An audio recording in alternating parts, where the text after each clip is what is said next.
Everybody looks bright and happy and peppy and bursting with love? No? Today is Friday. I hope you all have big plans for the weekend. But can you have a weekend if you didn't have a weekday? Philosophical questions. Total hospitalizations, down. Good news. 14,200. All the evidence suggests we're on the downside of the curve. We're headed down. Net change in hospitalizations is down. Net change in intubations is down again. And they have been down for a while. This is still not great news. Number of new people coming into the hospital, number of new infections is slightly down, but that's basically a flat line, and that is troubling. About 1,200 new, 1,300 new infections every day. Number of lives lost is still heartbreaking news, 422. Again, this is at an unimaginable level, and it's dropping somewhat, but it's still devastating news. The question we're watching now is we hit the high point, we're on the way down. How fast does that number come down? And how far does that number drop? We have projections again, like we had projections on what the disease was going to do on the way up the mountain. We have projections on what the disease would do as a rate of decline.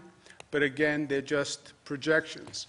Some projections has it going down and flattening at about 5,000 people in hospitals still.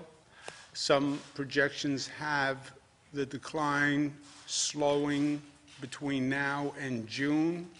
But these are, again, all projections, just like they had projections as to how fast and how far the disease would increase. Those projections, as we know, were wrong. Well, they weren't wrong. We didn't hit those projections because of our actions, because of what we did, because of what the federal government did. Luckily, the disease did not go as high as they thought in the projections. You now have the corresponding question: how fast is the decline? How low is the decline? And again, the variable is going to be what we do.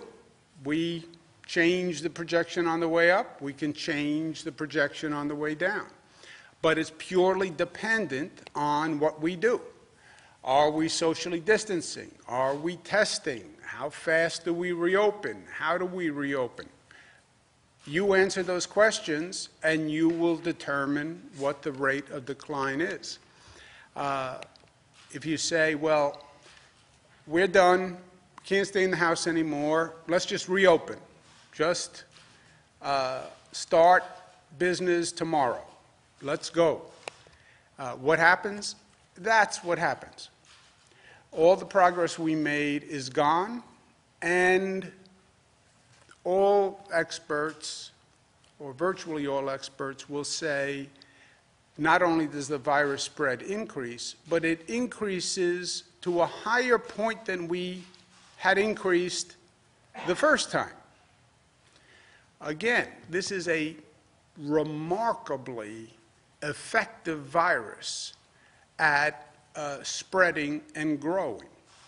So I know everyone's impatient. Let's just reopen. That's what happens if we just reopen. So we have to be smart. People are also talking about a second wave, potential of a second wave. People are talking about potential for the virus to come back in the fall, which means the game isn't over, which means the game could be just at halftime. So let's make sure we're learning the lessons of what has happened thus far. And let's make sure we're being truthful with ourselves. Not that we're deceiving anyone else, but let's make sure we're not deceiving ourselves. What has happened? What should we learn from as far as what has happened thus far, so we make sure we don't make the same mistakes again? And let's do that now. This was our first global pandemic. welcome. There had been people who talked about global pandemics before. Bill Gates had talked about the potential of a global pandemic. During the Obama administration, they talked about being prepared for a global pandemic. But it was almost always an academic exercise. What if, what if, what if? Once it happens, once it actualizes for people, then it's different. Then people get it. We now know that a global pandemic is not just a textbook exercise. It's not just a tabletop exercise. It can happen. And when it happens, it's devastating. And let's just learn from what happened on the first one. Let's just get the basic lesson of what happened on the first one. Last November, December, we knew that China had a virus outbreak. You could read about it in the newspapers, right? Everybody knew. January 26, we know we had the first confirmed case in Seattle, Washington, and in California. February 2nd, the president ordered a travel ban from China. March 1st, we have the first confirmed case in the state of New York. By March 19th, New York State is totally closed down. No state moved faster from first case to close down than the state of New York. March 16th, we have a full travel ban from Europe.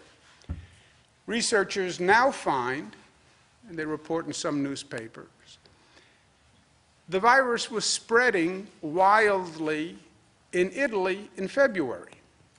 And there was an outbreak, massive outbreak, in Italy in February. Researchers now say there were likely 28,000 cases in the United States in February, including 10,000 cases in the state of New York. And the coronavirus virus that came to New York did not come from China. It came from Europe, okay?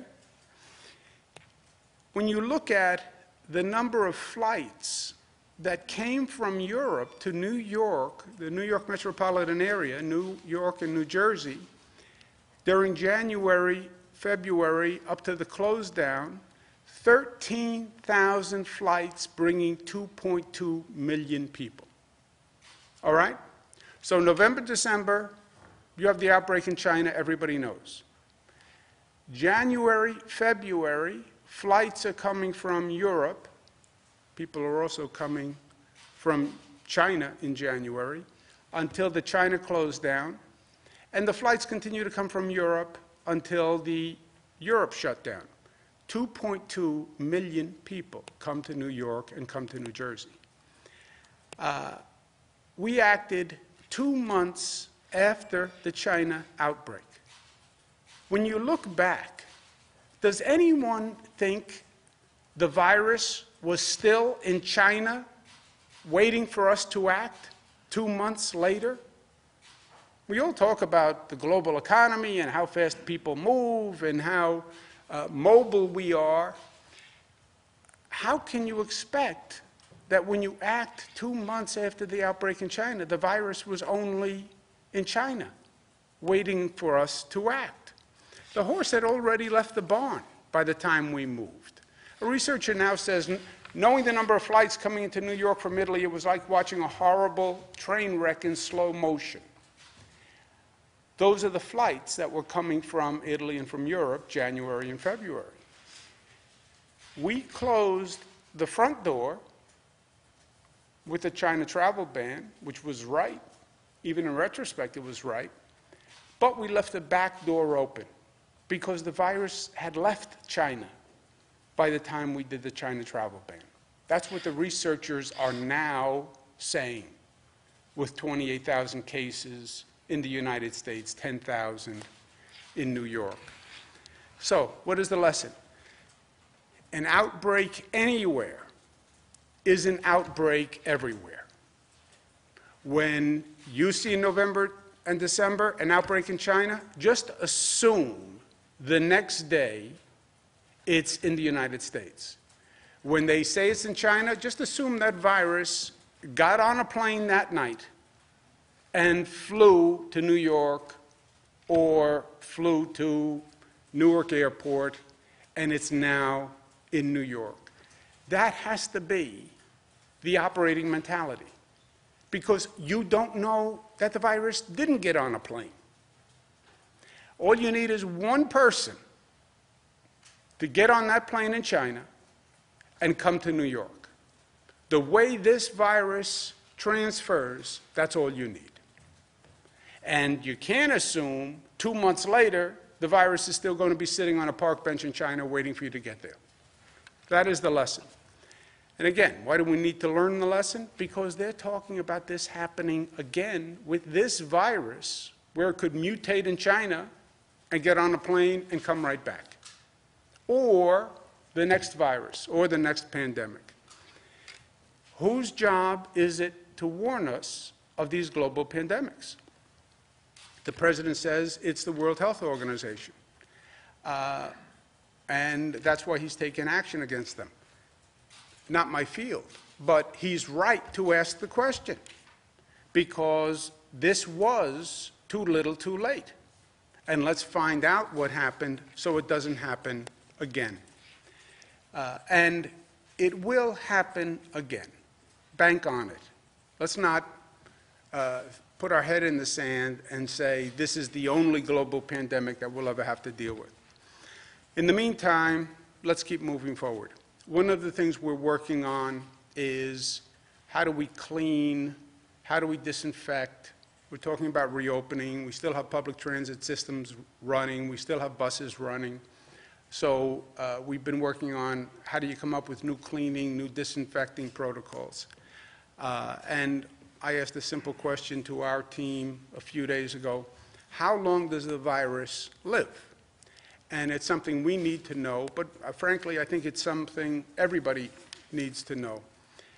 The virus can live up to 72 hours on plastic surfaces and stainless steel surfaces, okay? So just think about this from a transit point of view, or from your car point of view. It can live on a vinyl car seat up to 72 hours. It can live on a pole in a bus or on a seat in a bus for up to 72 hours. Up to 24 hours on cardboard, up to 4 hours on materials like copper. And the droplets can hang in the air for 3 hours. This was a shocker to me. When they were talking about droplets, I thought it was a droplet and then it falls, right? It's a droplet that can hang in the air for 3 hours. I don't even know how that works. And many of the people who spread it are showing no symptoms at all. So just factor that in your daily life when you're going through your own precautions. We're also going to do the state finance report this week. And what you're going to see is what we expected, roughly a $13.3 billion shortfall from our forecast. Total effect over the period of the financial plan is $61 billion. Now, what happened? New York State was not, quote unquote, in trouble before this happened. New York State was very, very strong before this happened. Our economy was growing. It was growing at a very high rate. Our government spending has been at record lows. The spending increases. Our taxes today are lower than the day I took office. Oh, you're a Democrat. How can that be? They're numbers. Tax rates on individuals, businesses are lower today than the day I took office. Every tax rate, as incredible as that sounds, is lower today than the day I took office. So the state's finances were very, very strong. And then this economic tsunami hits, and you shut down all the businesses, everybody stays home, they're not getting a paycheck, they feel like economic anxiety. The consequence to the state is the revenue projections are way down. What do we do about it? Some people have suggested, well, states should declare bankruptcy. I think, as I said yesterday, it's a really dumb idea. People are trying to talk about bringing the economy back, reopen, we have to get the economy moving again, and then rather than provide financial aid to the states that got hit by this economic tsunami so through no fault of their own, suggestion was made states should declare bankruptcy. Few problems with that premise. Forget the morality of it and the ethics of it and the absurdity of it and the meanness of it. Legally, a state can't declare bankruptcy. You would need a federal law allowing states to declare bankruptcy. So to the Senate that proposed it, I say, pass a law allowing states to declare bankruptcy. I dare you. And let the president sign that bill that says, I give the states the legal ability to declare bankruptcy. It's your suggestion, Senator McConnell. Pass the law. I dare you. And then go to the president and say, sign this bill allowing states to declare bankruptcy. You want to send a signal to the markets that this nation is in real trouble? You want to send an international message that the economy is in turmoil? Do that. Allow states to declare bankruptcy legally because you passed the bill. It'll be the first time in our nation's history that that happened. I dare you to do that. And then we'll see how many states actually take you up on it. I know I wouldn't. But if you believe what you said, and you have the courage of conviction because you're a man of your word, pass that bill if you weren't just playing politics. We'll see how long it takes him to do it. Also moving on, voting, we still have elections in the midst of all this chaos. We've seen elections held where we had people on lines for a long period of time. It makes no sense to me to tell people you have to put your life at risk, violate social distancing to come out to vote. So we passed an executive order that said you can vote by absentee. Today I'm asking the Board of Elections to send every New York voter what's called automatically receives a postage paid application for a ballot. If you want to vote, we should send you a ballot so you can vote, so you don't have to come out and get online. And then looking ahead, more testing, and we are making great progress on that. New York State is doing more tests than any state in the country right now. New York State is doing more tests than any country per capita on the globe right now. That is what will educate our moving forward. Watch the spread of the virus. It's getting warmer. More people are going to be coming out of their homes. That's going to happen naturally. Watch that spread. Testing gives you those numbers on an ongoing basis. Maintain social distancing. Also, plan on a reopening, and not just reopening what was. We went through this horrific experience. It should be a period of growth. It should be a period of reflection. If we're smart and we use it that way, there are lessons to learn here. If we're smart and we have the courage to look in the mirror. We went through 9/11. We were the smarter for it. We went through World War II. We were the better for it. We went through Superstorm Sandy. We learned. We grew. We were the better for it. We should do the same thing here. People have totally changed their lifestyle. What did we learn? How do we have a better health care system that can actually handle public health emergencies? How do we have a better transportation system? How do we have a smarter telemedicine system? How do we use technology in education better? Why do some children have to go to a parking lot to get Wi-Fi to do their homework? How do we learn from this, and how do we grow? And let New York lead the way, because we are New York tough. But New York tough, when they say we're tough, yeah, we're tough. But we think tough incorporates being smart and being disciplined and being unified and being loving. Last point I want to make is, and this is just personal, it's not factual.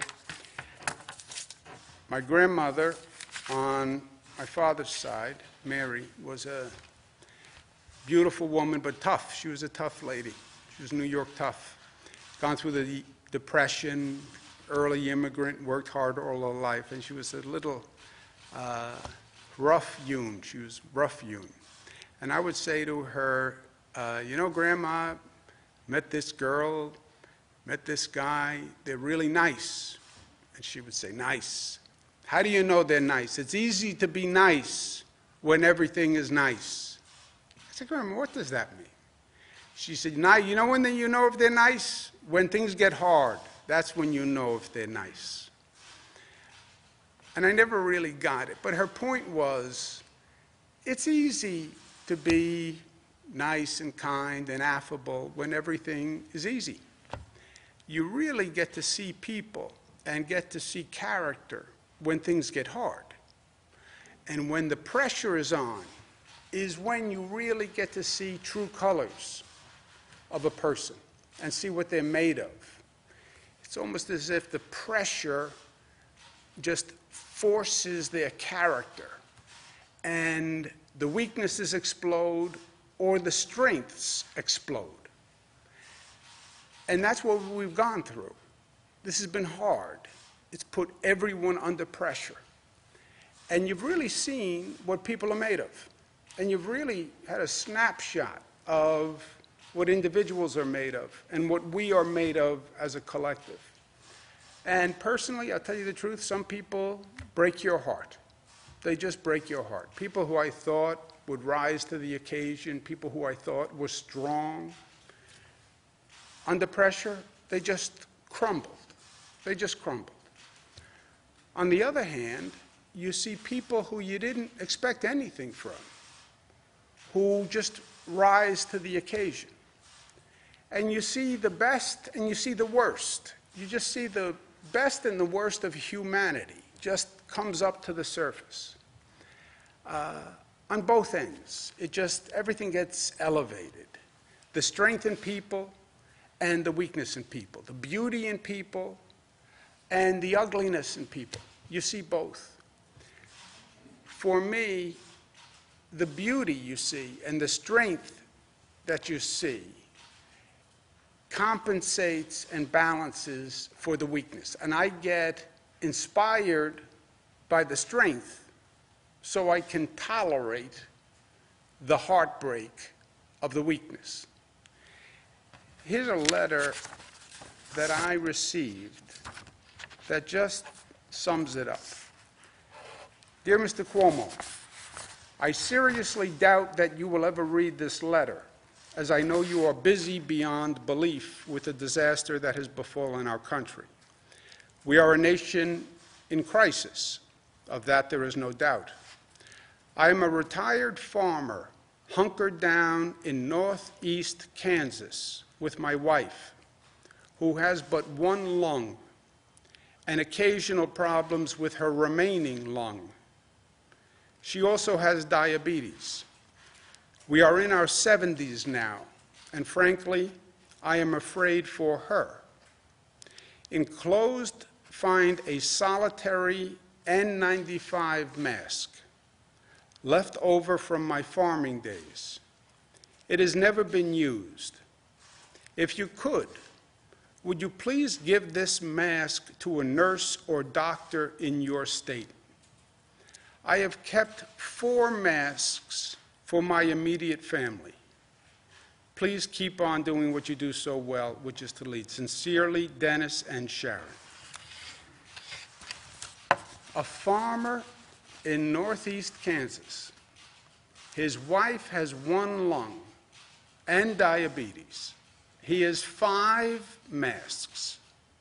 He sends 1 mask to New York for a doctor or a nurse, keeps 4 masks.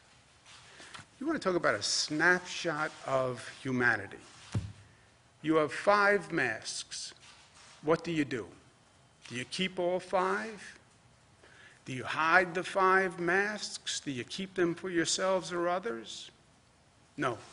You send 1 mask to New York to help a nurse or a doctor. How beautiful is that? I mean, how selfless is that? How giving is that? You know, that's the nursing home in Niskayuna that sent 100 ventilators down to New York City when they needed them.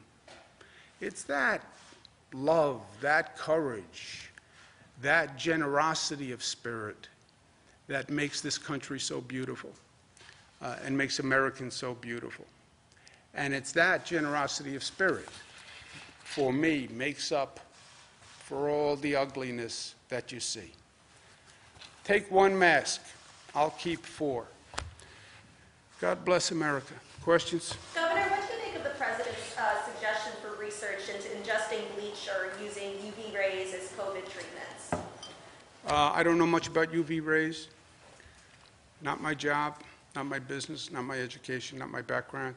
Dr. Zucker, what do you know about UV rays? I think that anything when it comes to bleach, these are chemicals you would not ingest, and as we know, we make sure our kids do not go into cabinets that have any of these chemicals in them, so need to stay away from those products. Okay. And have you heard anything from the president about how he might exactly help New York with the supply chain issues when it comes to testing and helping manufacturers? Yes, that's what we've been talking about for the past 2 days, that I had a meeting in the White House, and the president and his team are going to work on the supply chain issue for the national manufacturers to get the reagents, test kits, so they can provide our commercial labs here in New York. And we want to go from a goal of, we're now doing about 20,000 a day, we want to go to 40,000 a day. Karen? I just want to ask you about the mail-in voting for the June 23rd primary. People on both the left and the right are saying it may not be a good idea because the Board of Elections is not up to carrying out this task. So would polls still be open for people to go to? Yes. Polls would be open. And you think the Board of Elections can carry this out? Are there problems? Well, Karen, life is options. You have an election.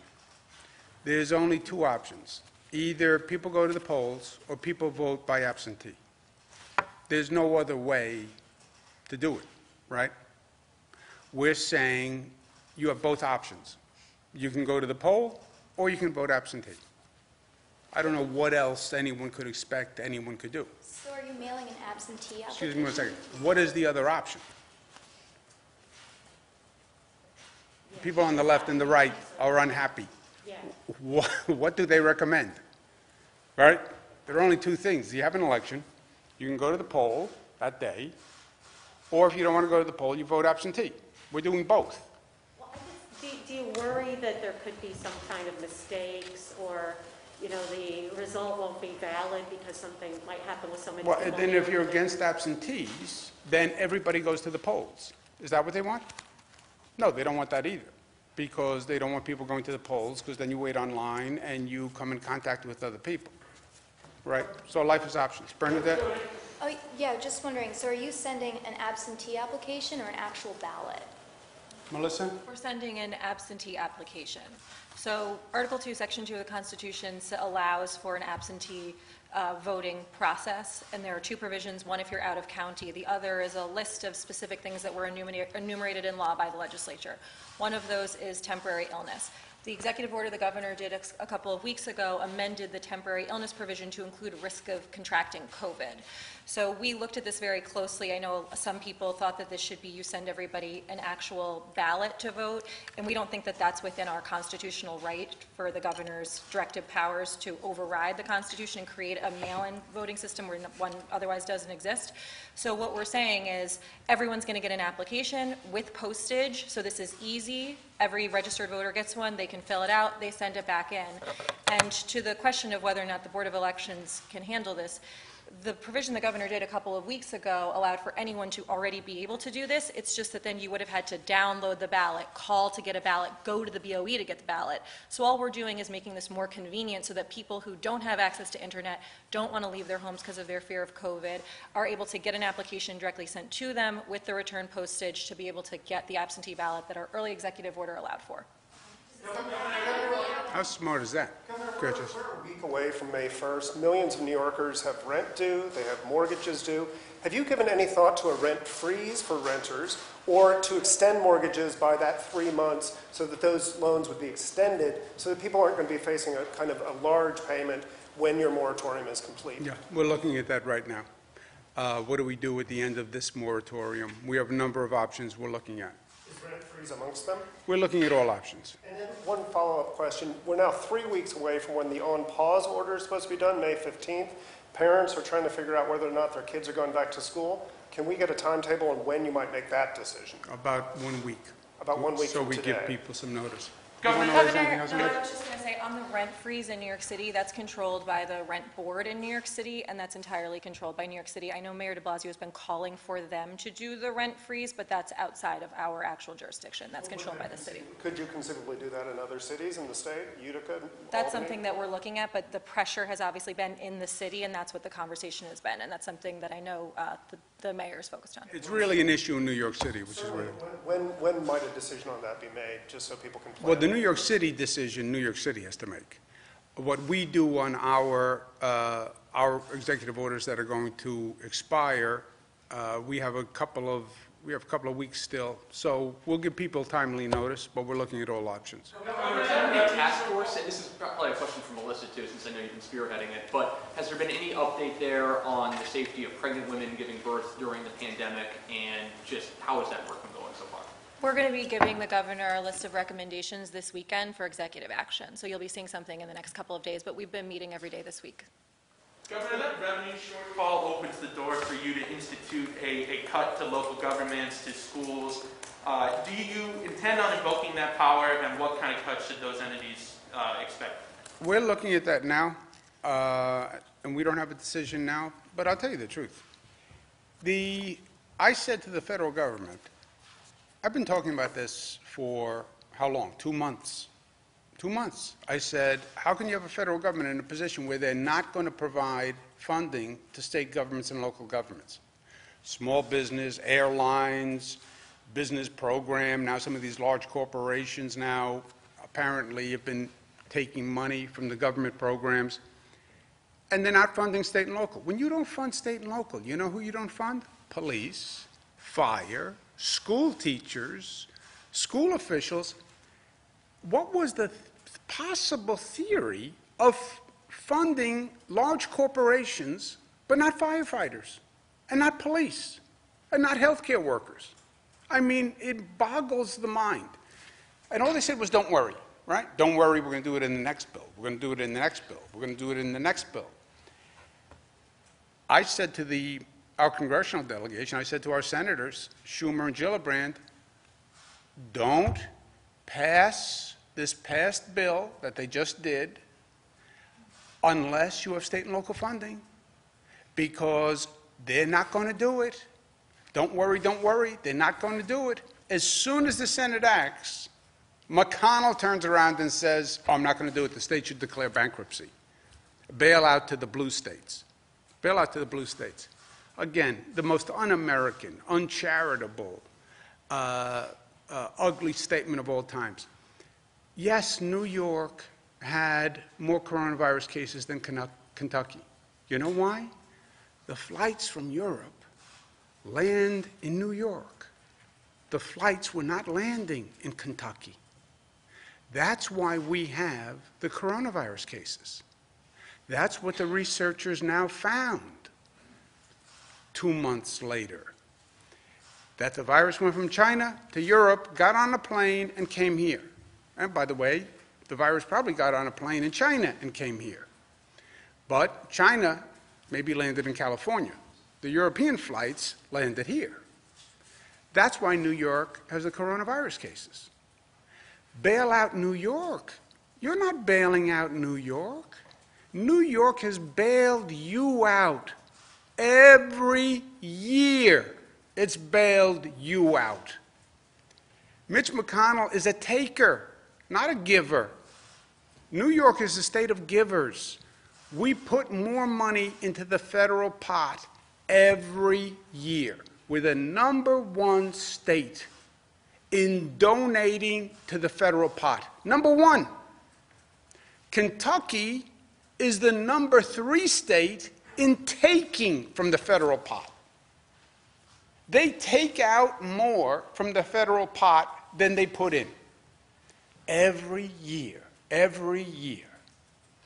But this is America. States, one federal pot, you put in what you can, and the states that need it, take it. Okay. So for every year, New York was the number 1 donor state, putting in more money than it took out. Putting in more money than anyone else. And taking out less. Number 1 donor state. Kentucky every year was the number 3 state that took out more than they put in. So they were we were putting money into the pot, they were taking our dollars out of the pot. And now he wants to look at New York and say, we're bailing you out? You're bailing us out. Just give me my money back, Senator. Just give me my money back. I mean, it's just ridiculous. States should declare bankruptcy. Okay, Senator, pass the bill that authorizes states to declare bankruptcy. Sign the bill, Mr. President. Economy's coming back. We're doing great. Pent-up demand. Stock market wants to take off. Good. Pass a bill allowing states to be bankrupt. And then let's watch how the stock market takes off at that great news about our economic resilience. Senator, I have some questions on antibodies. Nursing home operators have said that they're facing staff shortages, people are getting sick, and they have to take the staff out of rotation. Of all of the healthcare volunteers that the state has collected into this portal, have any of them been sent to nursing homes? They all have been sent. The portal has been made 100% available to all nursing homes. So you have to request, the nursing home has to request? No. You get a list. Nursing home goes online. Here's the whole list. Go to the list. Here are 60,000 people. Hire whoever you want. They all said that they're available and they want to help. Thank you. First of all, I actually wanted to tell you something. I've been speaking with reporters from other states, and one from Arizona told me last night that the state officials there are not giving any information on COVID-19, so I wanted to say thank you for taking our questions. Oh, thank you very much. Thank you from a reporter. VP Pence said... Surprises never cease. There is the positive of this coronavirus. VP Reporter Pence, says thank you. Have you ever heard of that? VP Pence said 16 states have submitted their reopening plans. We haven't heard the entire list of states. I wanted to know, are we on the list? And in terms of reopening, is the plan anywhere near being done for New York? We're not on the list. If you look at the 16 states, those tend to be the states that had a lower infection rate, lower hospitalization rate, lower death rate. We're not in the first 16 in terms of just on the numbers, on the data. Also, our plan, we'll have a statewide plan, which will basically be focused on lessons learned, but then we're also doing a regional analysis, because in this state, some of the states are basically homogeneous. New York is anything but homogeneous. We have the most dense urban area in New York City, and then we have rural areas that could be in Ohio or could be in Montana. I mean, you know, we have areas where you have very few people, basically agricultural.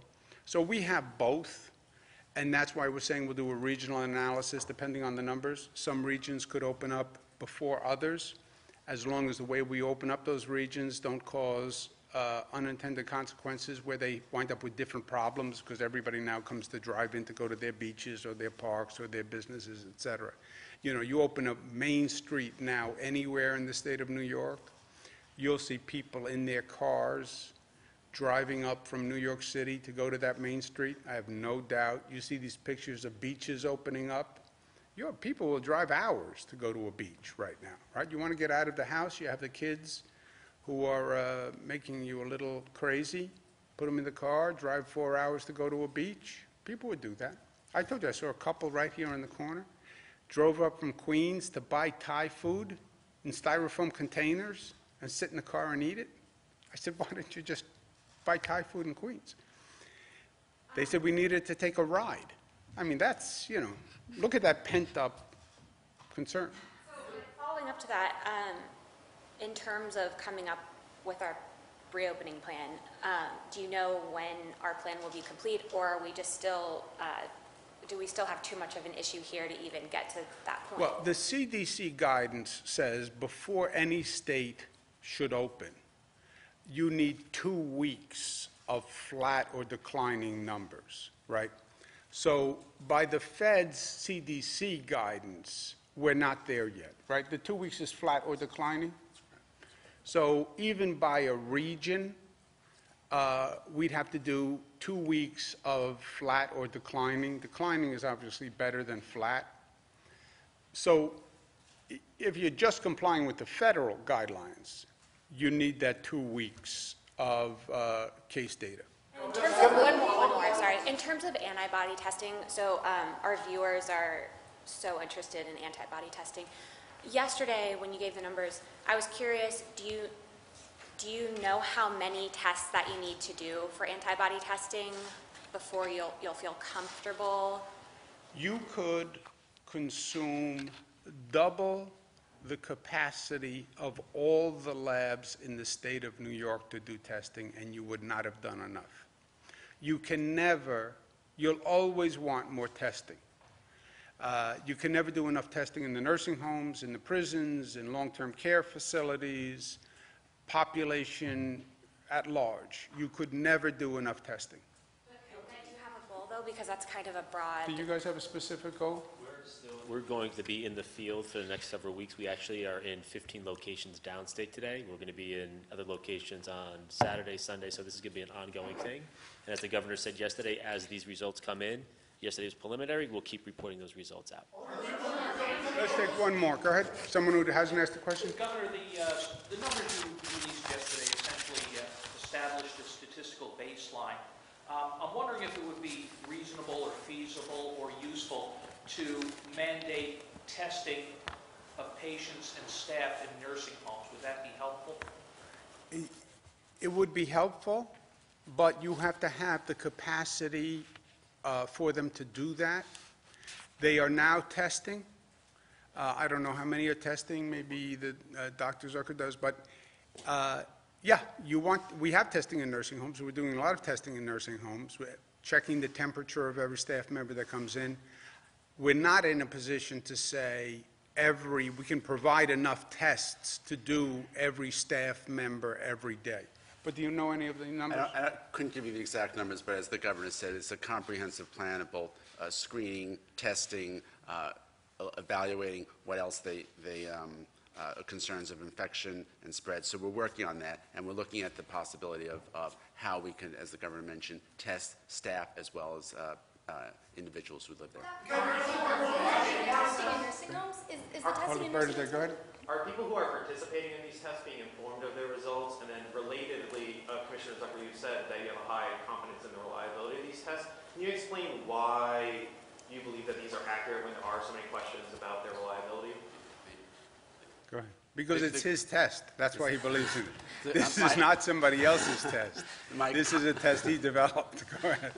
My confidence is in our Wadsworth lab test, as the governor said, which has an unbelievable sensitivity and specificity. For those who are getting tested, they want the results. We provide them with their results and an information sheet about what those results mean. The antibody tests you're talking about are commercial antibody tests that are available. This antibody test was developed specifically by the New York State Department of Health. It's our own test. Let's take one more. Go ahead, Nick. Governor, should local health departments have access to the health emergency response data system? This is something that the Dutchess County executive is seeking. Do you know what that is? Say it again. It's the health emergency response data system. Well, we receive the data about all this information. If the county health departments want to know, we're happy to share that information with them. Thank you, Dennis, if you're watching. Thank you very much, Northeast Kansas. When does the state anticipate adding, say, thousands of probable deaths that New York City has been adding? As soon as we get, probable probable is what the Times added to actual deaths, to be a little misleading, frankly. Because probable is probable, but it's not actual. But as soon as we get the at-home deaths, we will add them to the actual deaths. But probable is not actual, right? When do you anticipate that happening? Because As soon as we get them. that would be central to any Yeah, calculation. but we don't do them. As soon as we get them, we'll add them. It's had that total for 2 weeks now, so the state's a little behind that. Well, we have it for the city, but it depends on how the locals report. What's the lag, what's the holdup right now? Well, we have to getting get it that from the data? local government. So it's coming from local government and what, local health Yeah, department? we don't do the actual, the morticians, whatever the coroner's reports are. They are handled locally and given to the state. When we get them, we release them. Thank you, guys.